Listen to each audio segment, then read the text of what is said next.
दोस्तों, share market की पाठशाला में आप सभी का तहे दिल से स्वागत है। आज है 8 जुलाई और 8 जुलाई के दिन स्टॉक मार्केट में क्या क्या चीज़ें देखने को मिली, कौन से सेक्टर फोकस में थे, आइए जानते हैं इसी वीडियो में। दोस्तों, आज के दिन यानी कि 8 जुलाई के दिन आपने अगर सबसे ज़्यादा फोकस देखा हो किसी सेक्टर में देखा होगा तो वो रेलवे सेक्टर था।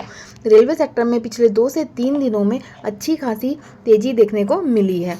अब जैसे कि डेट अनाउंस हो गई थी बजट की, जैसे जो कि सैटरडे के दिन में डेट अनाउंस हुई थी कि 23 तारीख को बजट आने वाला है, इस लिहाज से भी आज रेलवे के सेक्टर में काफ़ी तेज़ी देखने को मिली है। इसके अलावा भी बहुत सारी खबरें हैं रेलवे सेक्टर से रिलेटेड, तो इन खबरों के कारण भी रेलवे सेक्टर आज फोकस में रहा है।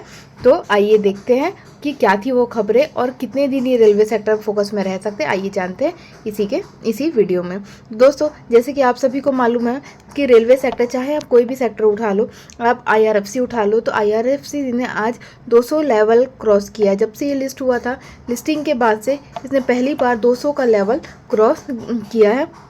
इसके बाद अगर हम IRCTC की बात करें तो IRCTC में भी आज 2% की तेज़ी देखने को मिली है। इसके बाद हम अगर इरकॉन की बात कर ले तो इरकॉन में भी लगभग 6% की तेज़ी, और तमाम जैसे रेल विकास सबसे ज़्यादा सुर्खियों में रहने वाला स्टॉक 70 रुपीज़ ऊपर, 76 रुपीज़ ऊपर 15 से 16% की तेज़ी। इसके पिछले दिन फ्राइडे के दिन भी इसने लगभग 18% की तेज़ी देखने को मिली थी, और उस तेज़ी को आज इसने फिर कंटिन्यू किया है रेल विकास मंत्रालय ने।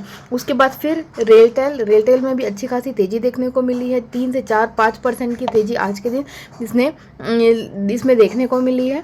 अब इस तेज़ी के पीछे का कारण जो था, फ्राइडे के दिन अगर इस सेक्टर में तेज़ी थी तो उस तेज़ी के पीछे का कारण था कि रेल विकास ने एक MOU मेमोरेंडम साइन किया था दिल्ली मेट्रो DMRC के साथ, कि वो DMRC के for participating in upcoming project, जो भी प्रोजेक्ट होगा DMRC का, अब उसमें रेल विकास मंत्रालय भी पार्टिसिपेट करेगा। और इसी न्यूज़ से लगभग 2 दिन से RVNL में तेज़ी देखने को मिली है। उसके बाद कल के दिन जैसे बजट पेश होने वाला था, तो बजट की डेट जैसे ही अनाउंस हुई तो सारे ही रेलवे सेक्टर फिर फोकस में आ गए।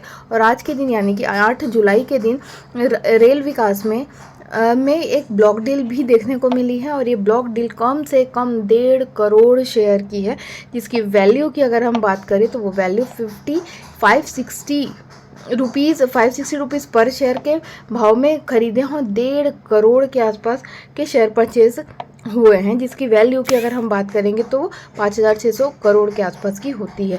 तो इस ब्लॉक डील के वजह से ही RVNL का शेयर फोकस में रहा है। और इसके अलावा जो तमाम रेलवे सेक्टर फोकस में रहे हैं, उसके पीछे तेज़ी का कारण है कि आने वाले बजट में यह अनुमान लगाया जा रहा है कि मिनिस्ट्री ऑफ रेलवे 10,000 नए नॉन AC कोचेस ला सकती है, जो कि 2024-25 फाइनेंशियल ईयर के लिए होगा और 25-26 के लिए होगा। इस न्यूज़ की वजह से आप सारे स्टॉक, चाहे IRCTC आप देख लीजिए, इरकॉन देख लीजिए, रेल विकास देख लीजिए, RVNL, जो कुछ भी सेक्टर, जो भी कुछ भी स्टॉक है रेलवे से रिलेटेड, उस सारे स्टॉक में तेज़ी देखने को मिली है।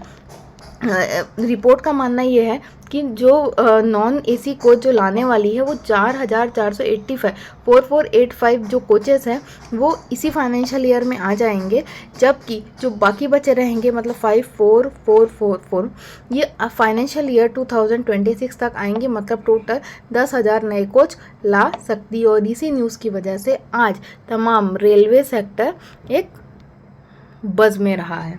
तो दोस्तों, आज के खबरों वाले शेयर में फ़िलहाल इतना ही। आगे की तमाम जानकारी के लिए बने रहिएगा मेरे चैनल में। तब तक के लिए धन्यवाद।